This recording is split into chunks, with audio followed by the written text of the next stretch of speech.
My name is Ariadne. I was sitting cross-legged on the hardwood floor of my flat in Manchester, surrounded by the quiet hum of external hard drives and the sharp smell of stale iced oat flat white. The glow of my dual monitors was the only light in the room, illuminating little dust motes that danced in the stagnant air. I was deep in the editing zone. I was tweaking the color grading on a wedding album for a client who had paid a premium for my signature style. It was a style built on raw, unfiltered emotion. The kind of photography that captured the exact moment a tear slipped down a father's cheek or the nervous, fleeting twitch of a groom's hand before he saw his bride. I was good at seeing things other people missed. Honestly, looking back, perhaps that was the entire problem. My mobile vibrated violently against the floorboards, completely shattering the quiet of my studio. The screen lit up with a single name, Morwenna.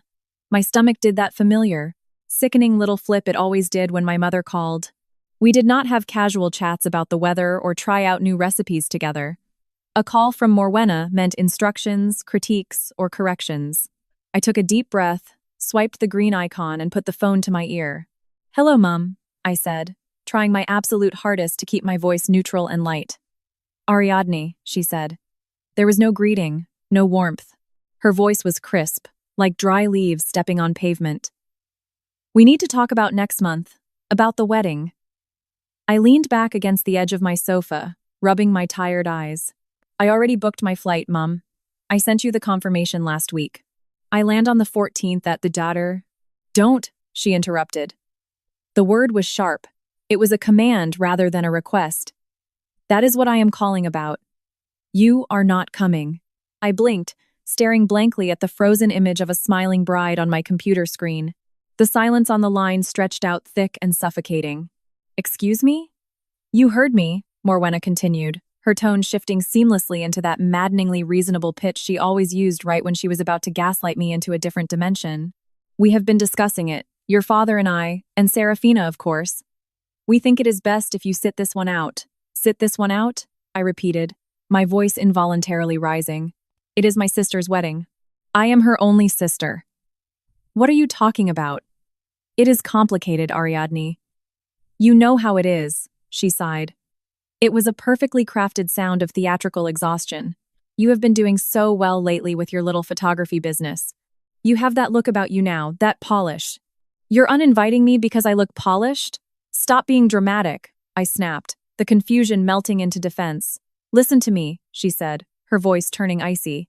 "If you come, people will look at you. They will ask about your work. They will talk about how successful you are in Manchester. And for one day, just one single day, Serafina deserves to be the only one people look at. You appear and suddenly the room shifts. You suck the air out of it, Ariadne. You always have. If you are there, Serafina will be overshadowed at her own reception." The accusation hit me with the physical force of a blow to the chest. But it was not a new wound. It was a very old scar being violently ripped open. I was suddenly 7 years old again, holding a primary school creative writing cup and being told to hide it in the very back of my wardrobe, so Serafina would not feel bad about her failing grade in maths. I was 16, wearing a year 11 Leavers Ball dress I bought with my own hard-earned money, being told I looked too aggressive and needed to tone down my makeup, so I did not look prettier than my older sister. "I would not do anything," I whispered, my throat entirely tight. "I would just sit there. I would wear a Hessian sack if you wanted. It is not what you wear. It is who you are," Morwenna said.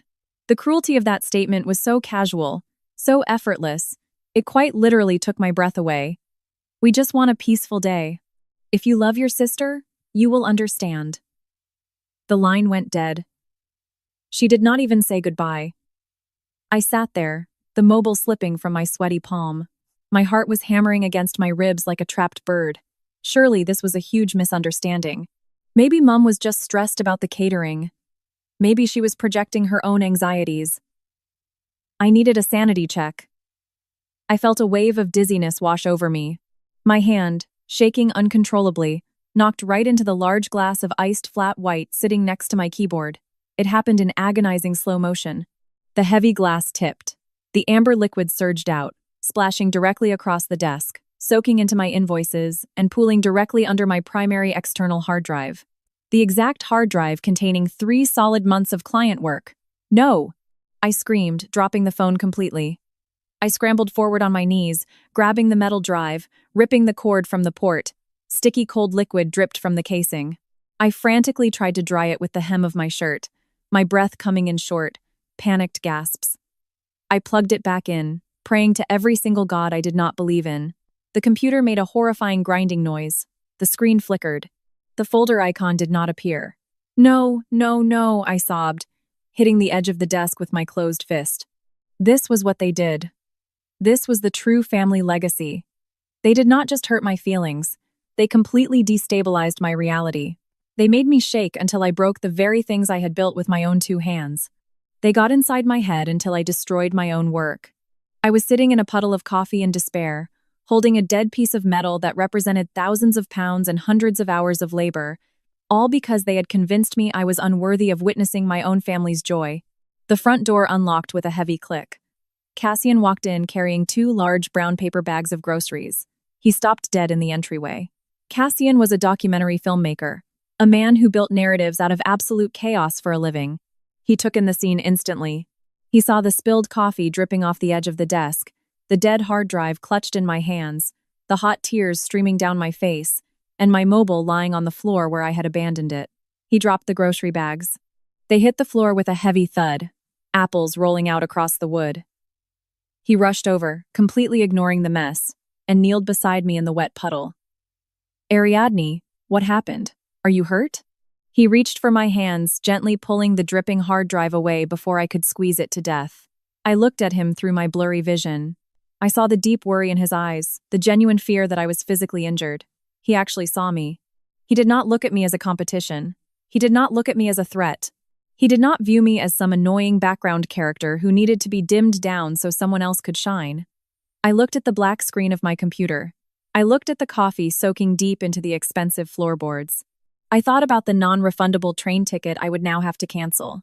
I thought about the bridesmaid dress hanging in my wardrobe, the boring, neutral-toned one I had bought specifically because it was modest and unassuming, chosen just to please my mother. Something inside me snapped. But it was not a break. It was a complete realignment. The frantic, suffocating heat in my chest rapidly cooled into something solid and incredibly hard, like steel tempering in freezing water. I wiped my face with the back of my hand. The tears stopped immediately. Ariadne, Cassian asked gently, brushing a stray strand of hair from my damp forehead. Talk to me. I took a deep breath, inhaling the sharp, bitter scent of the ruined coffee. It smelled like an ending. They uninvited me, I said. My voice was quiet, steady, and terrifyingly calm. Morwenna, Mum. She told me not to come. She said my success takes away from Serafina. She said I sucked the air out of the room. Cassian's jaw tightened instantly. The soft concern in his eyes shifted into a hard, protective anger. They did what? I am done, Cassian, I said, looking him dead in the eye. I am absolutely done editing myself out of the frame so they can feel bigger. I am done apologizing for the space I take up. I stood up. My legs were perfectly steady. I looked down at the mess on the floor. It was the physical manifestation of the absolute chaos my family constantly brought into my life. I would clean it up. I would pay the exorbitant data recovery fee. I would fix the work, but I would never, ever let them break me again. Cassian stood up to meet my gaze. He did not offer me empty platitudes. He did not tell me that family is family, and they would eventually come around. He just waited. I will not ask anyone for permission to exist anymore, I said. A plan formed in my mind instantly. It arrived complete and vivid, as if it had been waiting right there in the back of my brain for 28 years, hidden just behind the heavy curtain of my lifelong obedience. I turned to look at the blank calendar hanging on my wall. If they want me to disappear from my sister's wedding, I said, my voice barely above a whisper, then I will show up brilliantly in the story of my own life. Sitting there in the aftermath of that phone call, I finally realized this was never just an isolated incident. It was simply the grand finale of a miserable show that had been running for my entire life. The script had been written before I was even born, etched permanently into the foundation of our family dynamic. Serafina was the star. She was the fragile, expensive orchid that needed constant temperature control, specialized lighting, and round-the-clock admiration. And I was the soil. I was the sturdy, dark thing that was entirely necessary for her growth, but was strictly expected to remain buried, dirty, and completely unseen. I closed my eyes, and the memories washed over me again, Not as vague, blurry feelings, but as sharp, high-definition snapshots. I remembered the National Photography Award I had won. I remembered handing the letter to my mother in the kitchen. I remembered her lips curving into a fake smile that did not quite reach her eyes. "That is wonderful. Ariadne," she had whispered, glancing nervously at the hallway. "But listen, Serafina just failed her chemistry, A-level mocks yesterday. She is devastated. If we make a big fuss about this photography thing right now, it is just going to remind her that she is struggling. Let us keep this off the internet for a few days, okay? Just until she feels better." I had nodded. I had acted the part of the good, understanding sister. I hid the certificate in my desk drawer. A few days turned into a week, then a month. The post never went up. The celebration dinner never happened. My victory was suffocated quietly under the heavy pillow of Serafina's mediocrity just so she could sleep soundly.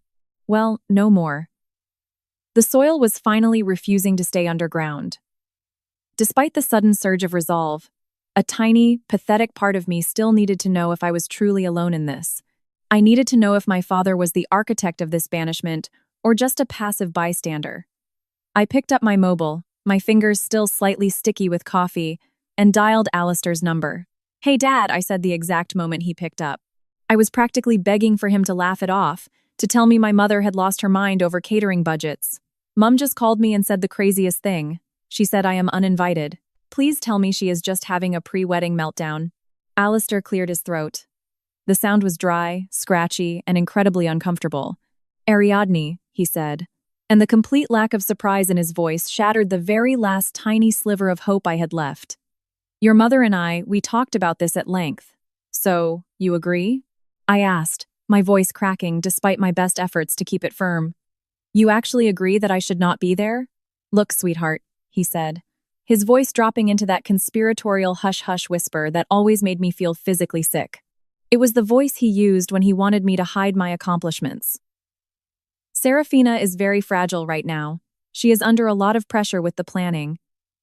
Bastian has very high standards. Having you there, it introduces an element of competition she simply cannot handle right now. Think of it this way, kiddo. Your absence is a gift. It is a gift you are giving your sister." "A gift?"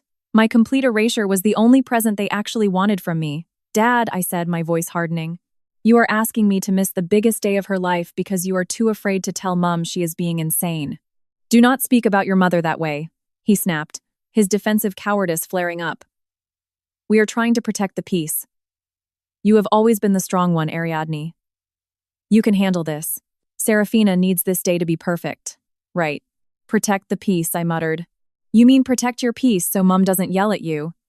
"Ariadne, please be reasonable." I hung up. I didn't slam the phone down. I just gently pressed the red button, cutting off his pathetic excuses. The realization was absolute. My father knew this was nonsense. He knew it was deeply unfair, but he willingly chose to sacrifice his youngest daughter to the wolves just to keep his living room quiet. That was the cowardice of complicity. It was almost worse than Morwenna's direct cruelty. I looked up at Cassian. He was leaning against the doorframe, arms crossed, watching me with a quiet, fierce intensity. "He knew," I said simply. "He told me my absence is a gift." Cassian shook his head, a look of pure disgust crossing his features. "They're casting a production, Ariadne. This isn't a family. It's a stage play, but your life is not a supporting role." "I know," I said. "I am not fighting for a seat at a table where they don't even want me to eat." Cassian walked over, took my hands, and pulled me to my feet. "Then what are we doing?" "We are getting out of Manchester," I said. "The air in this flat feels too thick right now. It is recycled with the oxygen of 1,000 apologies I have never received. We need to clear our heads." We packed an overnight bag and drove north, watching the Pennines fade into the rearview mirror until the landscape opened up. We rented a small slate cottage in the Lake District for 2 days. The goal was not to sightsee. The goal was to completely cut the signal. I needed to turn off the constant buzzing noise of my mother's voice living rent-free in my head and hear what my own thoughts actually sounded like for the first time in 28 years. We sat on the patio of the cottage drinking cheap wine and watching the high-fell light shift from harsh white to a bruised, beautiful purple. We barely spoke about the wedding in the Cotswolds. It was in that quiet space that Cassian brought up Matteo. "You remember the guy I shot that olive oil documentary for a few years ago?" Cassian asked, swirling the dark wine in his glass. Matteo in Puglia? I asked. I remembered seeing the raw footage. It was not the polished, highly commercialized Italy of expensive travel brochures.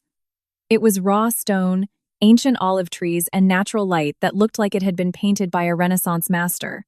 Yeah, he texted me last month, Cassian said. He converted the old stables of his masseria into a small event space. He said he is so tired of big, fake, extravagant weddings where the bride cries because the napkins are the wrong shade of white. He wants to host real things, small things, honest things. I looked out at the misty horizon. I closed my eyes and imagined it. Not a performance, not a massive production with 500 guests and a floral budget that could literally feed a small country. Just stone, wind, and absolute truth. Let's go, I said. Cassian stopped swirling his wine. To Italy for a holiday? No, I said, turning to look at him. My heart was beating fast, but it wasn't panic. It was a thrill. To get married? Let's elope. We wanted a small wedding anyway. Let's do it there. Just us and the 20 people who actually give a damn about us. Cassian's face broke into a slow, brilliant smile. You mean it? I have never meant anything more in my life, I said. It was not a decision born of malice. I need to be completely clear about that. In that specific moment on the patio, I was not thinking about how to hurt Serafina or how to one-up Morwenna. I was thinking purely about survival. I knew that if I stayed home in Manchester on the day of her wedding, crying on my sofa, I would dissolve. I was choosing to live. I was choosing joy. We pulled out our laptops right there on the patio and started planning. It was not a nervous bride's checklist. It was a professional producer's run sheet. I approached it exactly the way I approached my best photography work. I did not want perfect poses. I wanted documentary reality. We kept the guest list at exactly 20 people. It was a list of names that instantly made my chest feel light. No heavy obligations, no distant judgmental cousins who would whisper about the centerpieces. Just the people who had held me up when my own blood was busy pushing me down. Ginevra, my mentor from the studio, a few close university friends, and Cassian's small crew. I opened a spreadsheet and typed furiously. Lighting, natural only. Ceremony, golden hour. Dinner, candlelight. No fake atmosphere. Weather, late spring in Puglia means a high chance of sun, but if it rains, we let it rain. We do not hide from the elements. Then came the dress. I found a designer online who worked exclusively with dead-stock vintage silk. I did not want a massive train that required 3 exhausted bridesmaids to carry. I did not want stiff corsetry that made it hard to breathe. I chose a simple slip dress, silk bias cut, something that moved with me like a second skin. By the time we drove back to Manchester the next afternoon, the plan was entirely locked. Flights were booked from London. The deposit was sent to Matteo. We were doing this, which meant I had to make the call. I waited until I was back in my own flat, surrounded by my own things. I needed to do this standing squarely on my own 2 feet. I picked up the mobile and dialed Morwenna. Hello, she answered on the second ring. Her voice was highly distracted. I could clearly hear the obnoxious rustle of tissue paper in the background. Ariadne, make it quick. We are doing the final fitting for the bridesmaid sashes, and the shade of blush is completely wrong. It washes Serafina out. I am not coming to the wedding, Mum, I said. I know you uninvited me, but I am making it official. I will not be in the Cotswolds. Good, she said dismissively, not missing a beat. It is for the best. I am glad you are finally being mature and reasonable about this. I am going to Italy, I continued, my voice steady, refusing to let her steamroll me. Cassian and I are getting married in Puglia, 3 days before Serafina's ceremony. The rustling of tissue paper stopped dead. The silence on the other end of the line was absolute, heavy, and extremely dangerous. Excuse me? Her voice dropped a full octave. It was the exact tone she used right before a major explosion. We are getting married, I repeated clearly. Small, private, just friends. You are joking, she whispered, the venom leaking through. And then the volume spiked so hard I had to pull the phone away from my ear. You are absolutely joking. You cannot be serious. You're going to get married now, right before your sister's big day? It does not affect her day, Mum. I am not inviting any family. It is thousands of miles away. It is sabotage, she screamed. That is what this is. You are so terribly jealous. You are trying to steal her thunder. You just want people to be talking about you instead of her. How dare you, Ariadne? How dare you be so unbelievably selfish? I held the phone a few inches away. The words were painfully familiar, but strangely, they did not sting the way they used to. They felt distant, like a loud radio playing in another room. I am not stealing anything, I said, genuinely surprised by how incredibly calm my own heartbeat felt. Serafina can have her day. She can have the 500 guests and the imported Paris flowers. I am just having a life. You are doing this strictly to spite us, she accused, breathing heavily. You are trying to make us look bad. What will people say when they find out the sister ran off to elope right before the wedding of the century? They will say nothing, I replied smoothly. Because you told them I was not welcome anyway, right? Remember your exact words. My absence is a gift. Consider this, me wrapping it up with a bow. I forbid it, she snapped, her control completely unraveling. You will wait. You will wait until next year, or you will not do it at all. I looked down at my left hand. I was not wearing a ring yet, but I could already feel the weight of the promise I had made to myself in the countryside. I am not asking for permission, Mum, I said softly. I am informing you. I am completely done asking for permission. If you do this, she hissed, her voice dripping with pure malice, do not expect a single person from this family to ever support you again. I never did, I said, and I hung up. My hands were shaking, but it was not from fear. It was the pure electric adrenaline of a prisoner who had just casually walked out of an open gate. I took a deep breath, fully expecting the crushing, familiar guilt that usually followed setting boundaries with my mother. But it did not come. The air in my flat tasted surprisingly sweet. The assault began at exactly 7 in the morning, precisely 3 hours after I had officially confirmed the flight tickets to Bari. My mobile, usually a peaceful tool for client communications and quiet, mindless scrolling, transformed overnight into a vibrating weapon of mass guilt. It was not just Morwenna anymore. She had activated the network. The extended family, the classic flying monkeys of the dynasty, had been successfully deployed to bring the rogue sheep back to the slaughterhouse. The very first text came from Aunt Beatrice, a woman who had literally not spoken a word to me since Christmas 2 years ago. I just heard the news, she wrote. I cannot believe you would do something so incredibly toxic to your sister. Serafina is hyperventilating. She might have to go to A&E because of the stress you are causing. Please, Ariadne, for once in your miserable life, think about someone else. Then came Cousin Rupert. Not cool, Ari, making this all about you. Classic middle child syndrome. Then came a relentless barrage from numbers I had either never saved or had happily deleted years ago. Messages flooded my screen filled with aggressive words like selfish, cruel, attention-seeking, spiteful, and jealous. They collectively painted a terrifying picture of a scene down in the Cotswolds that was nothing short of a Greek tragedy. According to them, Serafina was collapsing in a heap of expensive tulle and hot tears, gasping for air, her fragile heart completely breaking because her wicked, jealous sister had maliciously decided to get married in Italy just to ruin her vibe. I felt that old familiar squeeze in my chest, that deep childhood conditioning kicking in automatically. Am I hurting her?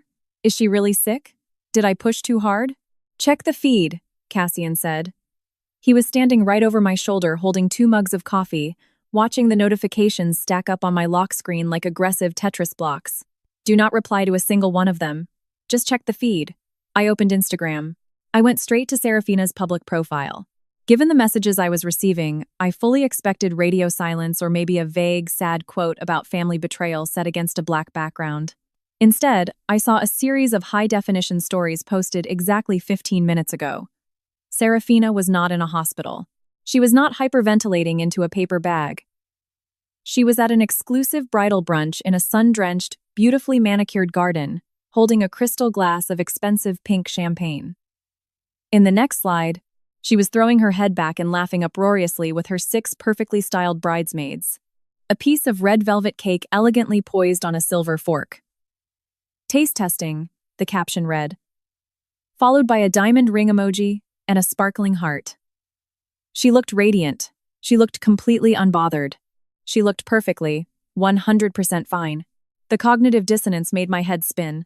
The text messages screaming that I had put her on life support were arriving at the exact same millisecond as 4K videos of her doing a cute little shimmy for the camera. They are lying, I whispered, staring at the screen in disbelief. They are literally inventing an alternate reality where I am the villain. even when the visual evidence that she is totally fine is right there in public.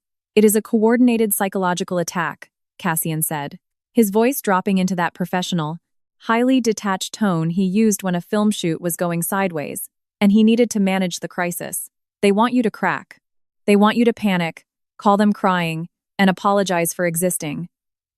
Do not give them the fuel. He gently took the mobile from my hand.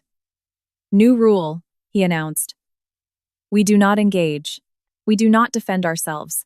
We screenshot everything. Screenshot everything? I asked. Everything, Cassian affirmed. Every text, every voicemail, every DM. We build a digital folder. If they escalate this, we have time-stamped receipts, but we do not reply.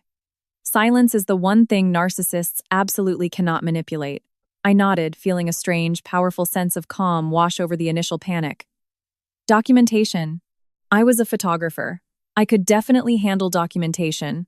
I picked up my laptop and drafted a quick BCC message to our small curated group of guests, the 20 people who were actually flying to Italy. I kept it brief and professional. Heads up, everyone. My family is not very happy about this trip. They might try to reach out to you to verify details or tell you some crazy stories to get you to cancel. Please just ignore them. If you get a weird message, let me know. Love, Ariadne. I thought that would be enough. I thought the boundary was firmly set and the storm would pass. I was incredibly naive because 2 hours later, I realized my mother wasn't just trying to make me feel bad. She was trying to completely sabotage the event. I had to go into my mobile settings and block my family. I went into the group chat, family updates, just to see if Alistair had chimed in. I scrolled to the bottom. I couldn't type. At the bottom, in small gray text, it read, "You were removed from this group." I stared at the date stamp next to the notification. It was not from today. It was not from last week when they supposedly made the tough decision to uninvite me. It was from exactly 6 months ago. I sat there frozen. 6 months ago.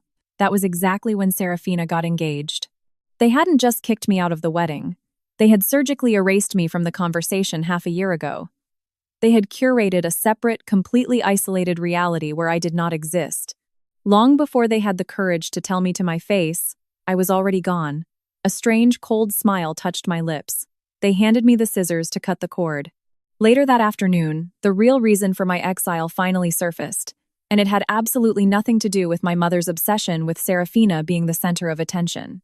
My mobile buzzed with a message from Ginevra. Ginevra was an event planner based in Oxfordshire. Nothing happened in the posh country wedding scene without her knowing the venue, the vendor list, and the hidden drama. Unlike the barrage of family guilt trips, Ginevra's messages were always highly tactical. This text contained a single hyperlink and a very short sentence. Do not scream. I clicked the link. It opened a browser window to a sleek, insanely high-end custom wedding website.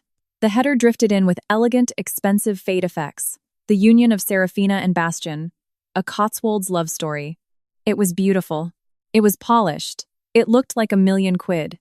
And it was a complete, massive lie. The hero image, the massive, high-resolution background photo that took up the entire screen when you loaded the page, was a breathtaking shot of a couple kissing under a romantic veil of ancient oak branches, caught in a perfect sunflower that turned the whole world a deep liquid gold. It was a breathless, stunningly romantic image. It was also completely mine. I froze, my hand hovering stiffly over my laptop trackpad. I knew every single pixel of that image. I had taken it exactly 3 years ago at an ultra-luxury destination wedding in Bath for a semi-famous lifestyle blogger. It was the exact shot that had launched my solo career. It was the image that had gotten me a 4-page feature in major industry magazines. I scrolled down, my heart thumping a slow, dangerously heavy rhythm against my ribs. The website was absolutely riddled with my professional work. The section about their vision used my portfolio shot of an extravagant table setting from a vineyard in Sussex. The registry page used a macro-detailed shot of diamond rings I had taken during a blizzard in the Scottish Highlands. They had aggressively built their entire digital aesthetic, the visual promise of their luxury wedding, on the foundation of my unpaid labor. I zoomed in on the bottom right corner of the hero image. My watermark, the subtle, elegant little logo I meticulously placed on all web files to protect my copyright, was entirely gone.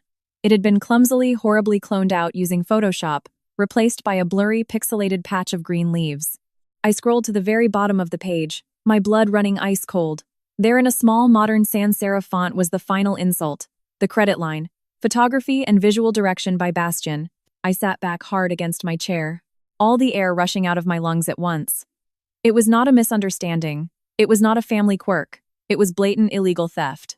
And suddenly, every single puzzle piece of Bastian's intense animosity towards me clicked together with terrifying crystal-clear precision. My family had always told me Bastian hated me because I was an artsy snob or too critical. That was a total smokescreen. Bastian did not hate me because I was judgmental. He hated me because I was the living, breathing evidence of his fraud. Ginevra had told me Bastian was trying to pivot his career. He was desperately trying to build a personal brand as a high-end tastemaker and a lifestyle entrepreneur. He was using my highly professional, copyrighted intellectual property to aggressively sell himself to high-ticket corporate sponsors and luxury vendors. He was presenting my years of artistic output as his own brilliant vision. If I showed up at that wedding in the Cotswolds, if I walked around the reception shaking hands and people asked, "Oh, you're Ariadne, the photographer. Did you take these amazing photos on the website?" The entire house of cards would violently collapse. My mere physical presence in Gloucestershire was a massive, unmanageable liability, not to Serafina's delicate feelings, but to Bastian's fraudulent business scam. I was not uninvited to protect my sister's mental health. I was banned to protect a business transaction. They did not need a sister at that wedding. They needed a disposable prop. And when the prop started having its own opinions and, more importantly, owning its own copyrights, they cut it out of the picture. I stood up and walked over to the window, looking out over the Manchester street. The heavy, suffocating guilt that had been quietly gnawing at my stomach for days finally evaporated completely. It burned away, replaced by a profound, icy resolve. I picked up my mobile. I didn't call Morwenna. I didn't call Serafina to scream. I dialed Rowena. Rowena was a ruthless, brilliant copyright solicitor I had met at a creatives conference 2 years ago. She had zero patience for art theft and a very deep love for legal warfare. "Rowena," I said when she answered, "It's Ariadne. I need you to look at a URL right now." I hit send on the link, feeling a cold smile touch my face. The smoke and mirrors were about to be shattered. I did not feel the fiery, chaotic rush of revenge. I felt the absolute cold clarity of a business transaction. This was the core difference between me and my family. They operated on wild emotion, on psychological manipulation, and on the incredibly messy currency of familial guilt. I operated on signed contracts, legal lighting ratios, and UK copyright law. I sat on my sofa and listened to Rowena typing furiously on her end of the phone line. She had the website pulled up in seconds. "Okay, I am looking at it," Rowena said, her voice clipped and entirely professional. "Nice site, very high production value." "Who is this guy again?" "My future brother-in-law," I said, watching my cursor blink over my stolen photograph. "The hero image and the 3 images in the gallery section, they are mine. I have the raw files. They are fully copyright registered. The watermarks have been intentionally edited out, and the footer credits him as the visual director." "Edited out?" Rowena asked, her tone sharpening instantly. She lived for this exact kind of blatant violation. "As in completely removed, cloned out with a fake leaf texture," I confirmed. "That is a direct violation of the Copyright, Designs, and Patents Act," Rowena said without a moment of hesitation. "And since they actively removed the copyright management information, the watermark, that is a separate violation of the law. This is not just rude family drama, Ariadne. This is highly actionable. We can sue for damages." "I do not want money," I said, my voice completely flat. "I just want it down. Today." "We can file a takedown notice directly with the hosting provider," Rowena explained, her keyboard clacking aggressively in the background. "It is a standard, highly effective procedure. We send the raw file proof of ownership, alert the web host that the material is legally infringing, and they are required by law to remove it immediately to avoid their own liability. No lawsuit, no messy court appearance, just a digital eviction." "Do it," I said. "Are you absolutely sure?" Rowena paused, her solicitor instinct kicking in. "This is your family, Ariadne. A takedown notice shuts off the images, but it usually takes down the entire site depending on the host's strict policy. It is going to leave a massive glaring black hole in their marketing right before their big day." "It is not marketing," I said, staring at the screen. "It is my life's work. Send it." I hung up the mobile. I did not text Morwenna. I did not confront Serafina.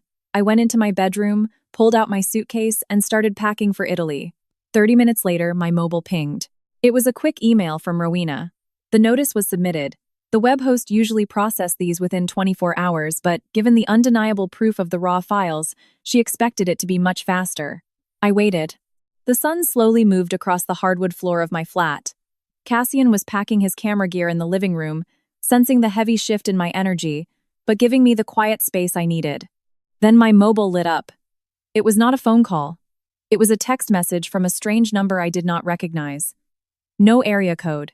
It looked exactly like a cheap burner number or a web-generated text. If you keep destroying this, you will have absolutely no family left to come back to. Stop now. I stared at the glowing screen. The voice was intentionally ambiguous. It sounded slightly like my mother's typical hysteria, but the specific phrasing, destroying this, felt exactly like Bastion. It felt exactly like a desperately ambitious man watching his lucrative stolen investment crumble into dust. For years, I had completely believed the narrative that I was the black sheep because I was inherently difficult. Because I was too loud, too ambitious, too much for my delicate sister to handle. I had spent thousands of pounds on therapy trying to figure out how to be softer, how to be the perfect, quiet background sister. But looking at that threatening, anonymous text, I realized the truth was much simpler and infinitely uglier. They did not need a sister at that wedding. They needed a silent prop to make their fake aesthetic look believable. And when the prop started enforcing legal boundaries, they tried to terrify it back into submission. I deleted the text. I did not reply. I grabbed my passport and walked out the door. The flight from London to Bari was a long, exhausting blur of recycled air and fitful sleep. But the exact moment Cassian and I stepped out of the small regional airport, the entire world fundamentally changed. The air here was entirely different. It did not smell like exhaust fumes and deep-seated anxiety. It smelled intensely of dried earth, salty Mediterranean wind, and something incredibly ancient, like sun-baked stone. We picked up our rental car, a dusty little vintage hatchback that rattled charmingly when it idled, and drove deep into the south. The landscape of Puglia unfolded around us like a masterful oil painting that had been left out in the bright sun for centuries. The soil was a rich, rusty red, contrasting violently with the muted, silver-green leaves of the endless olive trees. These were not the polite, heavily manicured trees of a luxury landscaping brochure in the Cotswolds. They were gnarled, twisted giants. Their trunks were split and knotted, holding their ground with a stubborn, quiet resilience that I instantly and deeply respected. We arrived at Matteo's Masseria in the late afternoon. It was a heavily fortified farmhouse dating back to the 16th century, built entirely from massive blocks of pale golden limestone that seemed to literally glow from within. There was no grand, ostentatious ballroom. There were no crystal chandeliers, and there were absolutely no white satin chair covers. Instead, there was a vast central courtyard paved with uneven historical flagstones, bordered by high walls covered in fragrant climbing jasmine. A simple canopy of warm string lights crisscrossed overhead, patiently waiting for the dark. Long, heavy wooden tables, scarred and deeply stained from decades of loud communal meals, sat ready for our small reception. It was not pristine. There were little green weeds growing stubbornly between the stones.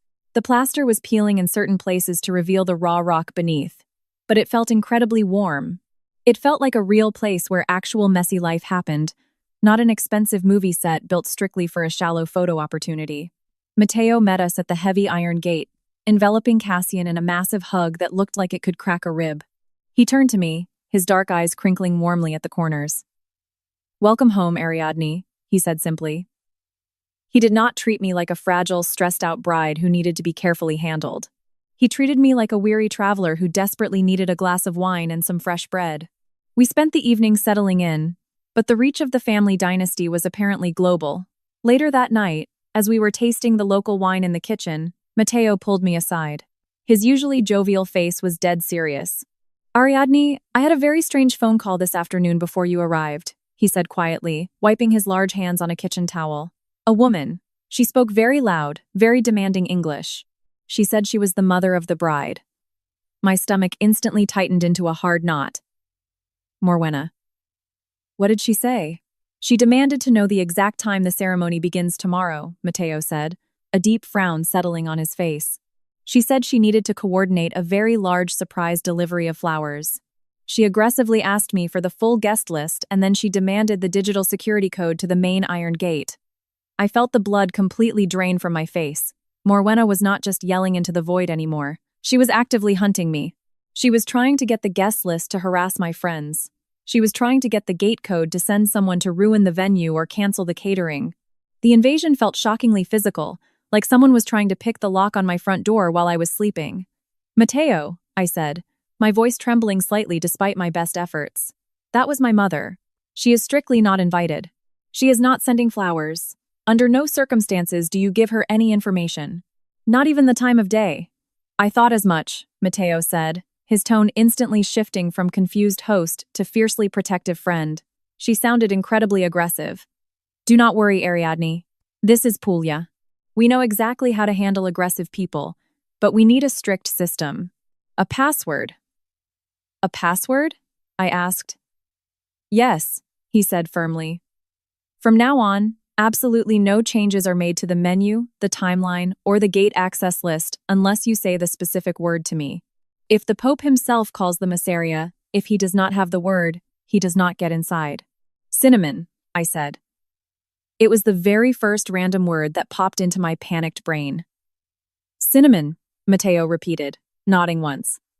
"Done. Rest easy, Ariadne. The Masseria is a fortress now. The gates are locked." The night before the wedding, Cassian came into our small stone bedroom with his tablet glowing in his hand. He looked incredibly hesitant, running a hand nervously through his hair. "So," he said, sitting heavily on the edge of the antique bed, "I just checked the local meteorological forecast for tomorrow afternoon, and?" I asked, looking up from the book I was trying to read. "It has shifted drastically," he said, turning the screen toward me. "There is a massive weather front moving in straight from the coast.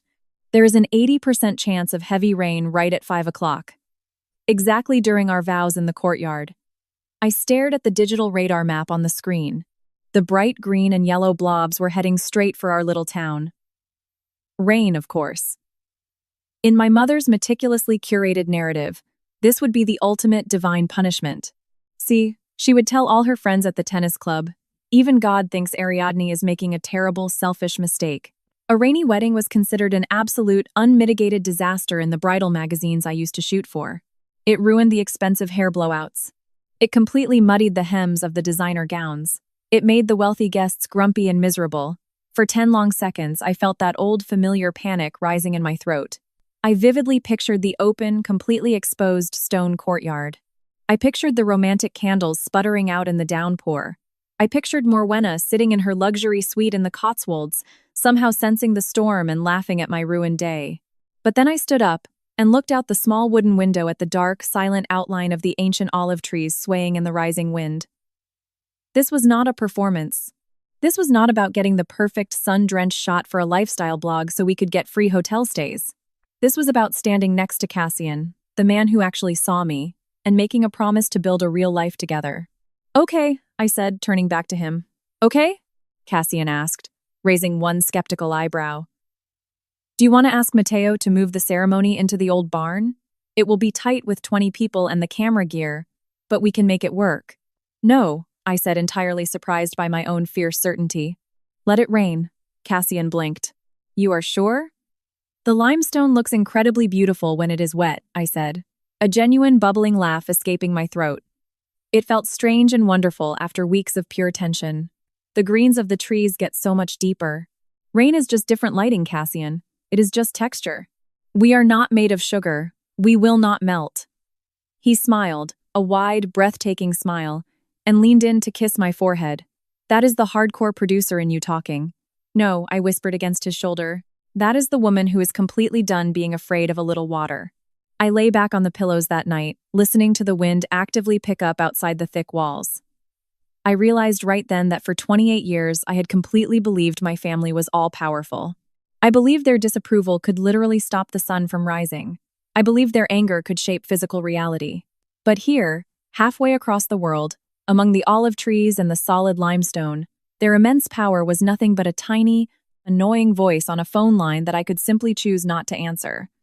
Their iron grip only existed if I willingly stayed within their radius. I was officially out of range, and for the first time in my entire life, As the first drops of rain hit the roof, I could truly breathe. The light that afternoon did not behave the way any of the expensive weather apps predicted. Around 4 o'clock, the harsh Italian sun softened beautifully, filtering through a sudden, heavy accumulation of dark clouds rolling in from the Adriatic Sea. It turned the entire stone courtyard into a massive natural light box. It was exactly the kind of diffused cinematic lighting that professional photographers spend thousands of pounds trying to replicate in a commercial studio. Everything looked completely magical. The stone walls glowed with a warm honeyed hue, and the skin of everyone present seemed to be smoothed by an invisible perfect filter. I stood in the heavy wooden doorway of the masseria, checking my reflection one last time in the glass pane. I was not wearing the massive, restrictive princess gown Morwenna had always aggressively envisioned for me. I wore a simple, bias-cut silk slip dress that skimmed my body naturally without constricting my lungs.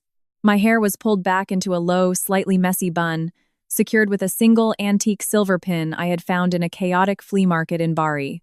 I did not look like a posed model in a glossy bridal magazine.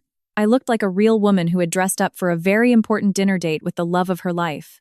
As I stepped out onto the wet flagstones, a heavy wooden door to the neighboring property creaked open.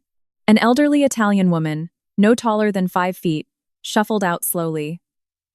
She was wearing a faded house dress and an apron heavily stained with white baking flour. She was a lifelong friend of Matteo's, a fixture of the small village who had been watching our frantic preparations with mild, silent curiosity all day. She walked right up to me, completely ignoring Cassian's documentary camera crew, and gently pressed a small, fragrant bundle of wild greenery directly into my hands. It was not a 1,000-quid florist's bouquet. It was wild fennel, fresh rosemary, and tiny purple field flowers tied together with a rough piece of brown twine. "Congratulations, beautiful," she said, her voice sounding like cracking parchment. "Life is yours." I did not speak fluent Italian, but I understood the immense weight of the gesture. She patted my cheek with a warm, calloused hand and shuffled right back inside to her kitchen. I held the rough herbs tightly against my silk dress. They smelled incredibly sharp and green, scenting the damp air with something that felt deeply grounding and real. I walked the rest of the way down the courtyard to Cassian. There was no string quartet playing traditional music. There was just the distinct sound of the wind moving heavily through the olive branches. I did not have a father to walk me down the aisle and hand me off like a piece of property. I walked myself. I belonged entirely to myself. We stood under the gnarled, twisting branches of the oldest tree in the grove, tightly holding hands. As I began to speak my handwritten vows, the air pressure suddenly dropped. The 80% chance of rain finally arrived. But it did not come as a violent, destructive storm. It started as a fine, beautiful mist, a glittering dust that caught the late afternoon light and made the air sparkle. But then the wind kicked up. A sudden sharp gust swept right through the stone courtyard, swirling the fallen olive leaves and catching the lightweight hem of my silk dress. The fabric whipped fiercely around my legs, lifting high enough in the wind to reveal the inner silk lining. For a split second, the custom embroidery was fully visible to the crowd. No permission needed. The dark, heavy thread stood out starkly against the cream-colored silk. Cassian saw it and let out a bright, loud laugh. Ginevra, sitting in the front row with her smartphone out, tapped her screen. Somewhere in that small crowd of 20 guests, a camera shutter clicked loudly. It was not a staged, perfectly posed photograph. It was a rapid capture of raw, unscripted reality. We completely finished our vows in the pouring rain. Our hair was completely damp. The water was running down our faces, and we were laughing uncontrollably as we kissed. It was deeply imperfect. It was messy. It was undeniably the absolute best moment of my entire life. We moved the dinner reception under the massive stone archways of the old stables to escape the steady drizzle. The mood in the room was purely electric. We drank rich Primitivo wine out of simple glass tumblers and ate massive bowls of orecchiette pasta, happily passing the heavy ceramic plates family style for 2 straight hours. Sitting there surrounded by loud laughter and the smell of garlic, I completely forgot about the Cotswolds. I forgot about the aggressive text messages. I forgot about the banishment. Then Ginevra cleared her throat. "Ariadne," she said, her voice sounding strangely tight in the acoustic echo of the stone archway. "You really need to look at this." She slid her mobile across the scarred wooden table. One of my good friends from university, a girl named Imogen, who happened to have a fairly modest but highly engaged following on Instagram, had posted the photograph she took during the ceremony. It was the exact shot of the sudden wind lifting my dress. The composition was accidentally breathtaking. Cassian and I were throwing our heads back, laughing in the diamond dust rain. The ancient twisted olive tree perfectly framed us in the background. And that secret defiant message embroidered on the silk lining was perfectly, sharply legible right in the dead center of the frame. No permission needed. Imogen's caption was very short but lethal. She was uninvited from her sister's luxury wedding because she took up too much space. So, she invited herself back into her own beautiful life. No permission required. I looked at the small timestamp at the top of the post. It had been published exactly 3 hours ago. "Look at the numbers," Ginevra whispered, her eyes wide. I scrolled down past the image. The post had exactly 40,000 likes. "Is that a glitch?" I asked, blinking rapidly. "Did she buy bots?" "No," Ginevra said, shaking her head. "It is a movement." I tapped on the comment section. It was scrolling upwards so fast my eyes could barely track the text. "This is the exact main character energy I desperately need right now. Wait, she was uninvited. Who uninvites their own sister?" The embroidery. I am screaming. That is completely iconic. I absolutely need to know the entire backstory. Who is the awful sister? Tell us everything. The photo had entirely escaped the safe containment field of our small private friend group. It had hit the Global Explore page algorithm. It was actively being shared across Twitter and TikTok. Thousands of strangers were using a trending soundbite about independence to narrate over my wedding image. The simple, raw narrative of the uninvited sister had struck a massive collective nerve with everyone on the internet who had ever felt marginalized, silenced, or bullied by their own toxic family members. "It is going viral," Cassian said, leaning heavily over my shoulder to read the screen. Like actually undeniably viral. But the internet is a massive, relentless detective agency that absolutely never sleeps. Around midnight, just as we were cutting the traditional Italian millefoglie cake, the entire tone of my mobile notifications fundamentally changed. A highly popular wedding commentary account on TikTok, one with over 2 million followers known entirely for ruthlessly dissecting bridal drama, had officially picked up the story. The creator had done a reverse image search on my specific face. They easily found my professional photography portfolio. And then, because the internet truly never forgets anything, they found the legally cached version of Serafina and Bastian's wedding website. The exact website we had legally taken down with the copyright notice just days before. The account posted a rapid-fire video breakdown. "Okay guys, grab your tea. The viral uninvited bride from Italy is Ariadne, an incredibly talented professional photographer. I did some deep digging. Her sister, the one who viciously uninvited her, had a luxury wedding website up until exactly 2 days ago. Guess whose professional photos were plastered all over that luxury site? Ariadne's. Guess who was fully credited as the creative director? The groom. They didn't just uninvite her for being too pretty. They blatantly stole her intellectual property to get sponsors, and then kicked her out so she wouldn't blow their cover. This isn't just petty family drama. This is massive corporate theft." The comment section beneath that video completely exploded. The public sentiment instantly shifted from sweet admiration for my romantic rebellion to absolute righteous anger on my behalf. People were aggressively tagging Bastian's public business Instagram account. They were hunting down the luxury vendors in Gloucestershire and flooding their comments, asking if they knew they were actively working for a fraud and an art thief. The perfect, pristine family narrative my mother had spent decades carefully curating was being violently dismantled in real time by millions of strangers with smartphones. I did not turn my phone off. I set it on the table, let it buzz, and ate my cake. At 3 o'clock in the morning locally, the air in Puglia was heavy with the sweet scent of rain-soaked jasmine. I was wide awake, sitting alone on the dark stone patio with a glass of water, watching the long shadows stretch across the empty courtyard. My mobile, sitting face up on the table, began to ring. The screen lit up with a vibrant photo I had taken of Serafina years ago. She was laughing genuinely, her head thrown back, completely unaware of the camera. It was taken long before Bastian, long before the desperate brand deals, back when she was just a person instead of a highly managed project. I picked it up. "Hello? Can you just stop?" Serafina's voice cracked violently through the speaker. She sounded utterly exhausted. It was the kind of bone-deep, soul-crushing fatigue that only comes from holding a fake pose for way too long. "Can you just stop making everything so much worse, Ariadne?" Please. I did not feel the old ingrained urge to immediately apologize. I did not feel the desperate need to fix her mood to protect myself. I felt a strange, cool detachment. I am sitting on a patio in Italy, Serafina, I said quietly. I am not doing anything. The internet is doing what the internet does. The truth has a very funny way of circulating.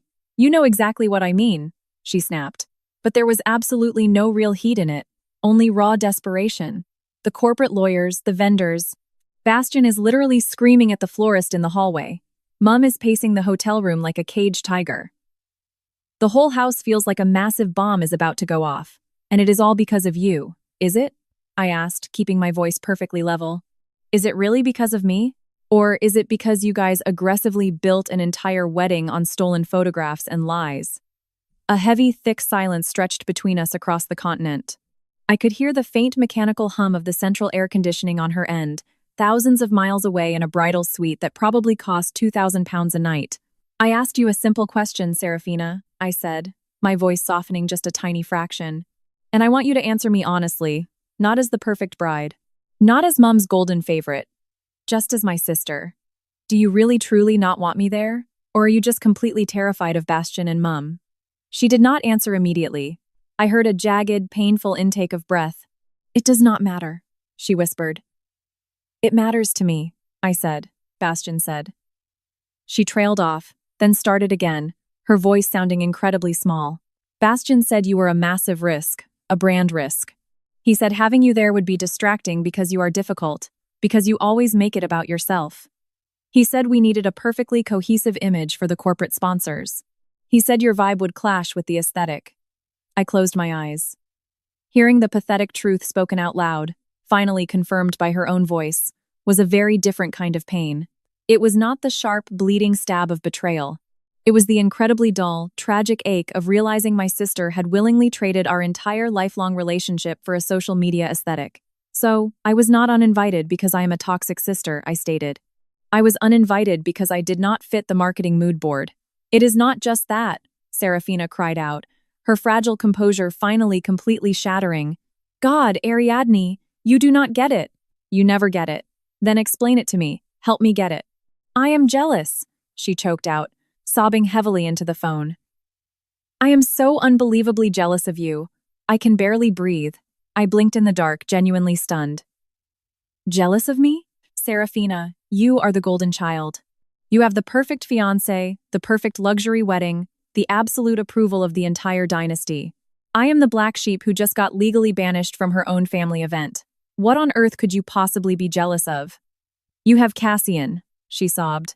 I looked over at the open door of the bedroom. Cassian was fast asleep inside, his chest rising and falling in a steady, peaceful rhythm. You have someone who looks at you like you are the absolute only real person in the room, Serafina said, her voice violently trembling. I saw the photo, Ariadne, the viral one with the embroidery. I saw exactly how he was looking at you in the rain. He did not care about the dress being wet. He did not care about the lighting. He just saw you. She took a long, incredibly shaky breath. Bastian looks at me and he only sees content, she whispered, the devastating truth finally spilling out. He sees a lucrative brand partnership.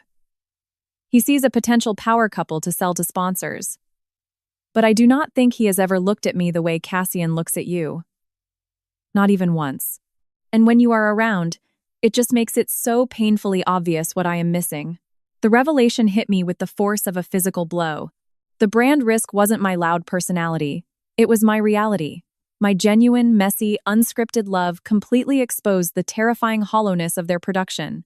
I was a walking mirror, and the reflection was unbearable for her. Serafina, I said, leaning forward, clutching the mobile. Listen to me very carefully. You do not have to marry him. You can stop this right now. You are in a hotel room. You can literally just walk out the door. Are you crazy? She asked, her voice instantly rising back into panic. The wedding is in 6 hours. Guests flew in from London. The sponsors paid for the open bar. I cannot just stop. Yes, you can. It is a contract, Serafina. It is an expensive party. It is not a prison sentence. I will help you. I will fly to the Cotswolds right now. I will stand in front of Mum and Bastian and I will take the absolute heat. I will be the ultimate villain if that is what you need to escape. Just tell me you want out. For a moment, there was silence. I was offering her my hand. I was offering to blow up my own peace to save her from a lifetime of performance. "Mum will destroy me," Serafina whispered. The pure, childish fear in her voice was absolute. "If I walk away now, she will never forgive me. Mum can only destroy people who are still asking her for permission to live," I pleaded. "I am not you, Ariadne," Serafina said, her voice sounding completely defeated. "I cannot handle her. Goodbye. Please, just do not post anything else." The line went dead. I sat there in the dark, realizing I could not save someone who was terrified of the exit. The morning of the wedding in the Cotswolds broke with a thick, suffocating humidity that stuck uncomfortably to the skin. But in Puglia, the afternoon air was incredibly crisp and clear. I sat on the stone wall of the estate, miles away from the chaos, watching the disaster unfold entirely through the glowing screen of my phone. Ginevra, acting as my embedded journalist on the ground, texted me the relentless play-by-play. The fallout from the viral TikTok video was absolutely nuclear. It started primarily with the flowers. The lead luxury florist, heavily spooked by the massive online chatter calling Bastian an art thief, marched into the venue and demanded to see the legal copyright release forms for the promotional images Bastian had used to secure the discounted floral deal. When Bastian obviously could not produce them, the florist panicked about being associated with a UK IP scandal. He completely refused to set up the massive floral arches unless Bastian paid the remaining 50% balance entirely upfront in cash. Bastian, whose entire business model was based on trading stolen clout for free goods, did not have the cash. Then came the liquor sponsor. The brand representative woke up, looked at the viral video, looked at the verified takedown notice circulating on Twitter, and looked at the angry comment section where thousands of potential customers were boycotting the wedding. They immediately pulled the plug.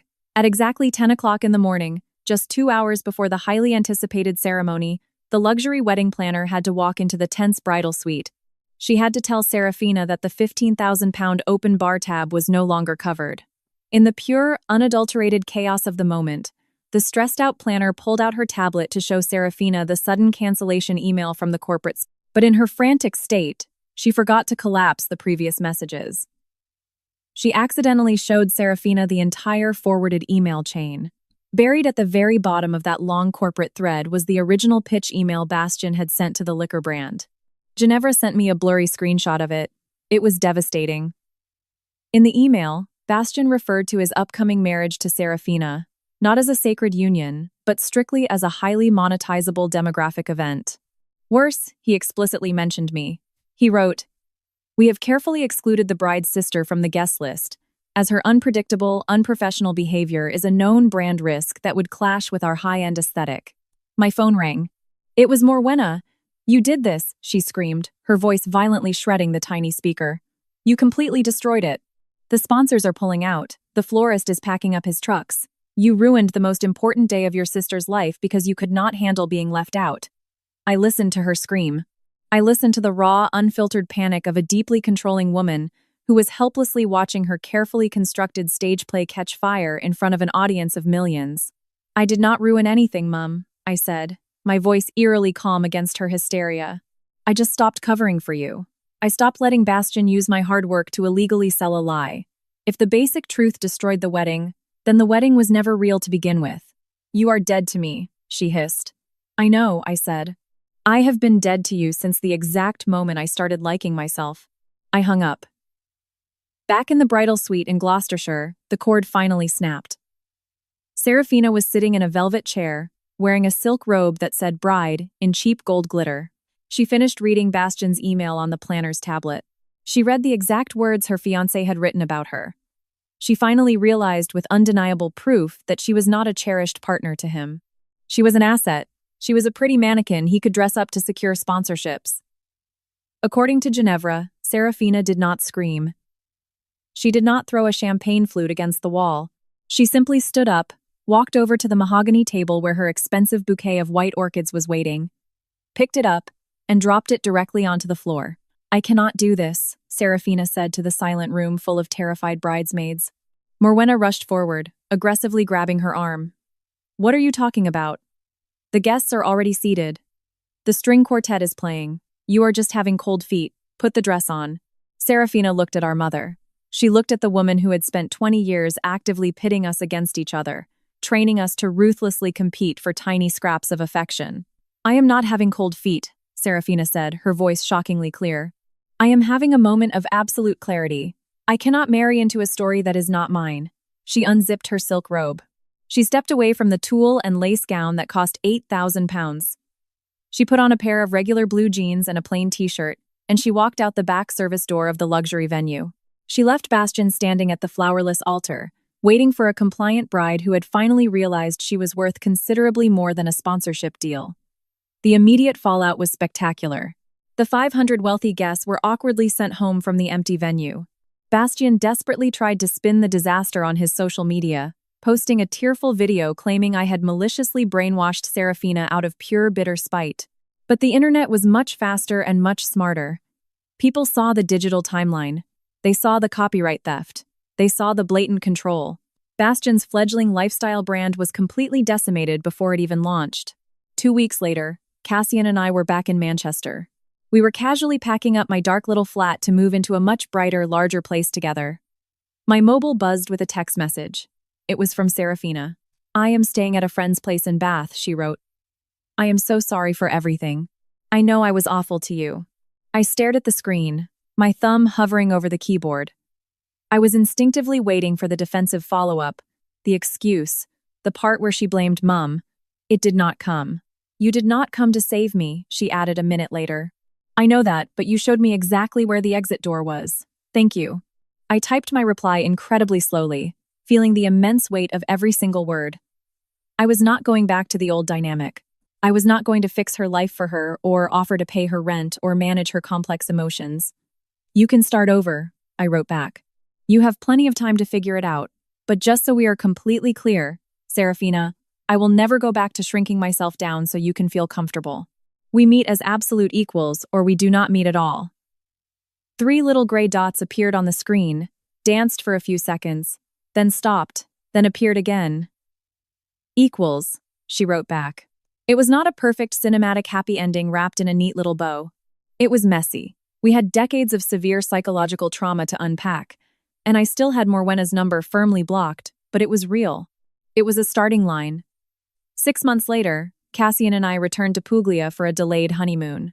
We used the unexpected surge of money from the viral video licensing, money I eventually accepted from a massive documentary crew to start a small dedicated grant program. We funded it to support independent artists who had been financially cut off by their toxic families for pursuing their craft. We named it the Open Gate Fund. On our last beautiful evening at the Masseria, I set up my camera on a tripod resting on the old stone wall. The natural light was absolutely perfect. It was golden, thick, and warm. I stood next to Cassian, tightly holding a glass of wine, and looked directly into the camera lens. For a very long time, I truly thought the worst thing that could ever happen to me was being uninvited, I said to the recording camera. I thought it meant I did not matter. I thought it meant I was broken. I looked at Cassian, who smiled back at me. Then I looked back at the glass lens. "But I was completely wrong," I said. "A fairy tale isn't about being chosen by a prince or finally getting invited to the fancy ball by the people who hate you. The true fairy tale is giving yourself absolute permission to exist loudly, brilliantly, and without a single apology, even when the entire world tells you to be quiet."